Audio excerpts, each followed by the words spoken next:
थोड़ा स्टार्ट करते हैं। बेस हिंदी में से क्षार कहते हैं। क्षार पिछले टर्न पे जब एसिड के बारे में देखे थे तो उनको स्वाद के बेसिस पे हम लोग बताए थे। हम लोग लिटमस पेपर के बारे में बताए थे, आर्हीनियस के बारे में बताए थे।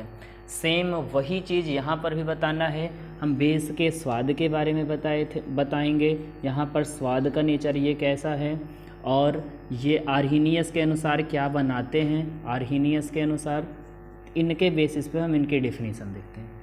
तो स्टार्टिंग में सबसे पहले अगर बेसिक डेफिनेशन पूछा जाए कि क्षार होते क्या हैं, इसके बारे में बताते हैं कि क्षार जिनका स्वाद, जो स्वाद में क्या हो, कड़वे होते हैं। जो स्वाद में कड़वे होते हैं ये क्षार कहलाते हैं। स्वाद में कड़वे होंगे तो क्षार कहलाएंगे।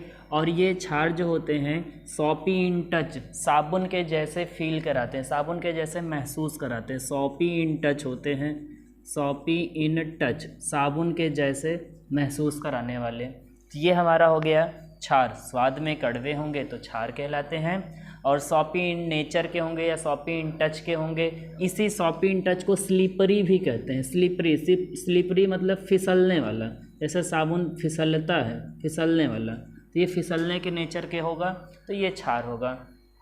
अब बात आती है कि आर्हीनियस के अकॉर्डिंग इनको हम क्या डिफिनीसन देते हैं। तो आर्हीनियस के अनुसार क्षार वे पदार्थ होते हैं जिनका जल अपघटन करने पर या जो जलीय माध्यम में OH- आयन देते हैं, ये हमारे क्षार कहलाते हैं। इसकी बेसिक डिफिनीसन अगर एग्ज़ाम में आ जाए तो लिखने के लिए लिखेंगे कि क्षार वे पदार्थ होते हैं जो स्वाद में कड़वे होते हैं, जो साबुन के जैसे टच में होते हैं, सॉपी इन टच होते हैं, साबुन के जैसे होते हैं। और आर्हीनियस के अनुसार क्षार वे पदार्थ होते हैं जिनका जलीय माध्यम में OH- आयन देते हैं, क्षार कहलाते हैं। तो ये तो हमारा क्षार की डिफिनीसन हो गई है। और क्षार, अब इनके बारे में बात आती है। जैसे हम लोग एसिड के बारे में एक स्ट्रॉन्ग एसिड पढ़े थे, एक वीक एसिड पढ़े थे, सेम वही यहाँ पर भी है। एक हमारे पास आता है प्रबल क्षार, हिंदी में प्रबल क्षार हो गया। और एक हमारे पास आता है दुर्बल क्षार। दो हमारे पास होते हैं दुर्बल क्षार।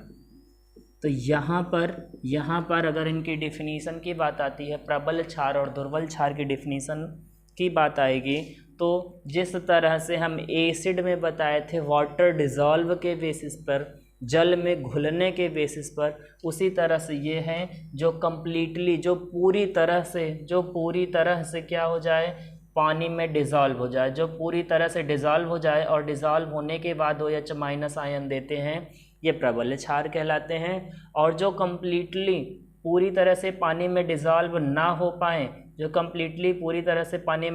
ना हो पाए, और OH- आयन देते हैं, ये दुर्बल क्षार कहलाते हैं। तो यहाँ से हमारा प्रबल क्षार और दुर्बल क्षार के बारे में हो गया। तो प्रबल क्षार, जैसे प्रबल क्षार का कोई एग्जाम्पल होगा हमारे पास, जैसे NaOH हो गया, हमारे पास लिथियम हाइड्रोक्साइड हो गया, ये हमारे एक्सेट्रा और भी एग्जाम्पल्स हैं। ये हमारे प्रबल क्षार के एग्जाम्पल्स हैं। दुर्बल क्षार का एग्जाम्पल है हमारे पास NH4OH हो गया, ये हमारा दुर्बल क्षार का एग्जाम्पल है। तो यहाँ से हम देखे हैं क्षार के बारे में। क्षार स्वाद में कड़वे थे, सॉपी इन टच के थे, सॉपी इन नेचर के होते हैं। और आर्हीनियस के अनुसार जल में घोलने पर OH- आयन देते हैं, क्षार कहलाते हैं। क्षार दो प्रकार के हैं, प्रबल क्षार, दुर्बल क्षार। जो कम्प्लीटली डिज़ोल्व हो जाएं और OH- आयन देते हैं, प्रबल क्षार। जो कम्प्लीटली डिज़ोल्व ना हो पाए, OH- देते हैं, वो दुर्बल क्षार कहलाते हैं।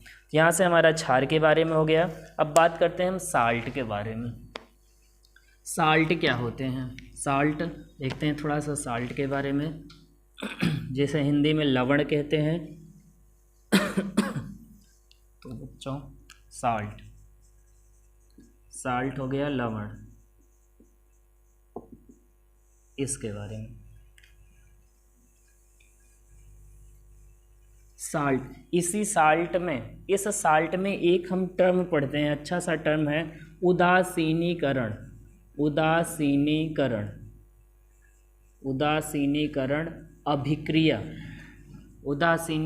अभिक्रिया या उदासीनीकरण प्रक्रम या उदासीनीकरण प्रक्रम, प्रोसेस जिसे कहते हैं, उदासीनीकरण अभिक्रिया या उदासीनीकरण प्रक्रम। तो यहाँ से उदासीनीकरण अभिक्रिया, उदासीनीकरण प्रक्रम के बारे में देखते हैं।